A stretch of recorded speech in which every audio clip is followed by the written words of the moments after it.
Just like a few Januaries ago, we were talking about where Erling Haaland was going to move to after RB Salzburg. We're in the same position again. It looks as though the Dortmund striker will be leaving at the end of the season, and well, with a couple of months left to go before it looks like he's going to depart, I've decided to put together a list of where I think he's going to end up next summer. So basically, I'm going to go from least likely to I think most suitable on this list, and the first one is Bayern Munich. The reason being is because they've got Robert Lewandowski. That's pretty much all there is to it. Despite the fact he's entering his mid-30s, the Polish striker cannot stop scoring.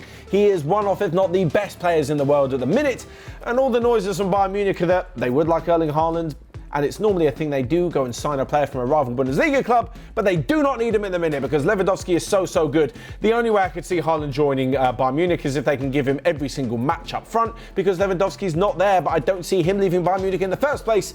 So this one's very unlikely. The reason I've put them on this list is because they've got the money to do it. They've got the prestige in Germany to attract Haaland. They just don't have the place for him in the squad. Next up, Liverpool. This is really interesting because on one hand, I think he could be very good in this fast-paced system under Jurgen Klopp. On the other hand, we've seen it, Liverpool just don't spend ridiculous money on players. Like the 75 million euro release clause that apparently Erling Haaland has would be joining Liverpool's record with Virgil van Dijk, or maybe just a bit less actually when you convert it to pounds of what Virgil van Dijk costs. But there'd be a ridiculous amount of money on the table for his wages, and on top of this, they're going to have to fit him into the team. I've mentioned it quite a bit before when talking about it, but they're going to have to get rid of someone. There is no way that they can have a squad with Firmino, Mane, and Salah in it. One of them's got to go. Like, from the three, you'd say Firmino is the weakest. And yes, a lineup of Mane, Haaland and Salah is fine. They've all got their positions in the squad. Firmino's not going to want to sit on the bench. Liverpool are going to need to raise the funds from somewhere. And on top of all of this, like I mentioned with the wages, they're in a bit of an impasse at the moment when it comes to Salah's new contract. And soon enough, they're going to have to talk about Mane's new contract as well. If they go and give Mo Salah what he wants, which is reported to be between £400,000 to £500,000 per week, not only are they going to have to do the same when it comes to Mane's contract as well, they're going to have to do the same when it comes to offering that to Erling Haaland, because if Salah gets it, Haaland's going to want it, and if Salah doesn't and Haaland gets it, then Salah's going to want it, and if they both get it, then you can be sure that Sadio Mane is going to want it as well. And having three forwards on around 500k per week is something unheard of pretty much anywhere apart from the top clubs. Like Manchester City don't have that. In fact, no club has three forwards on 500k per week. Certainly not Liverpool, who aren't the biggest spenders in relativity to Manchester City, Manchester United, Real Madrid, and in years gone past, Barcelona. Not modern day Barcelona. We're talking about Griezmann, Dembele, Coutinho, Barcelona. Liverpool don't have that. So I can't see that happening. For that reason, I think it's highly unlikely. Although he would be very good under Jurgen Klopp. Next up, Manchester United. We're entering the realm of possibility. And the reason I'm saying this is because never rule out Manchester United with a transfer deal. Doesn't matter whether it's a long drawn-out saga or it happens quite late on. Manchester United seem to get their man, and the signing of Ralf Rangnick is key to this. He has a very good reputation in German football. Apparently he, when at Salzburg, spoke a lot with Erling Haaland from being a sporting director for all the Red Bull clubs, that included Salzburg.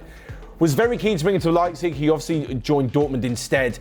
Apparently there's some sort of deal in the Manchester United contract that if he manages to bring Haaland to Old Trafford, he gets a nice big bonus as well.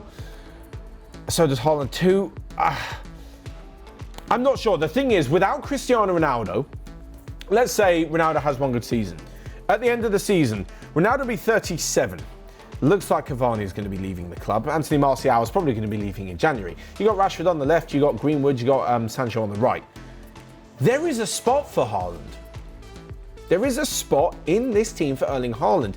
If Mason Greenwood's going to be the new man through the middle, then fair enough, that might stunt his growth. But you've got to have a good squad these days. I think it could be doable, but it would be a sensational deal. It would actually be the most sensational deal on this list if Manchester United managed to pull off the signing of Erling Haaland. The one reason as well that you could say against it is because he's a die-hard Leeds fan, he'd never join United. So maybe we'll put that one to bed. We've come to the last two now, and these ones I think are a little bit more likely. The first one is Manchester City. A Manchester City side who score a ridiculous amount of goals, despite the fact they haven't replaced Sergio Aguero. So that could be a good opportunity to do it. could be a good opportunity to replace Aguero for the next however many years. Aguero came in to Manchester City as an early 20-something-year-old and spent the best part of a decade at the club. Haaland's on that exact same trajectory.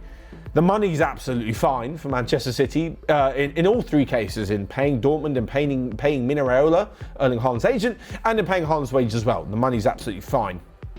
The spot in the squad, like I mentioned, is fine as well.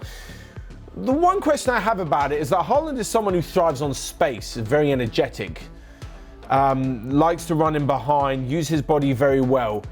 Is he going to fit into this possession-based, very controlled, quite strict at times Manchester City system? I've no doubt that Guardiola will add something new to Haaland's game, but in doing so, will he stifle the other part of Haaland's game that we see at Dortmund at the minute? That's a question that's arisen quite often. Personally, I think he'd be ridiculously good. And I think Guardiola will make a big move for Haaland. But this brings me on finally to the last club on this list. And it's Real Madrid.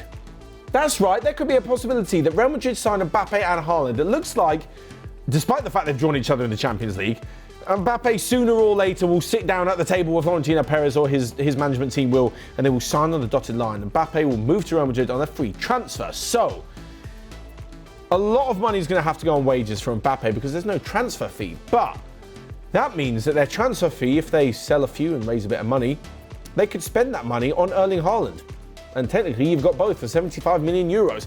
It's going to be difficult to fit them into the team, but when you're looking at the future of Real Madrid, they're in a little bit of a transition. They've got rid of two long-standing defenders in Varane and Ramos. The midfield, Luka Modric, is he going to stay on at the end of the season? They're giving him one-year deals at the moment because he's 36. Toni Kroos is entering his early 30s. They're looking to get rid of players from yesteryear at Real Madrid, like Marcelo. Isco looks to be on his way out. Benzema, as brilliant as he has been, again, entering his early 30s, I think Benzema is very, very good and Real Madrid will keep him around. But when it comes to assuring the future, if Real Madrid can spend this money, bring in a couple of more Galacticos and say Vinicius Jr., Kylian Mbappe, Erling Haaland, that is our front three for the next 10 years, that would be something ridiculous. That would be a force to be reckoned with. And honestly, I don't think it's definitely going to happen for Haaland, but it's not improbable. It is not improbable to think that Real Madrid will make a move for both of them.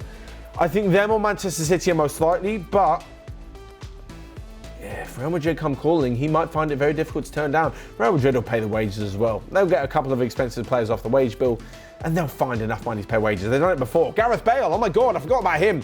He's definitely on his way out. That's like 800k a week saved.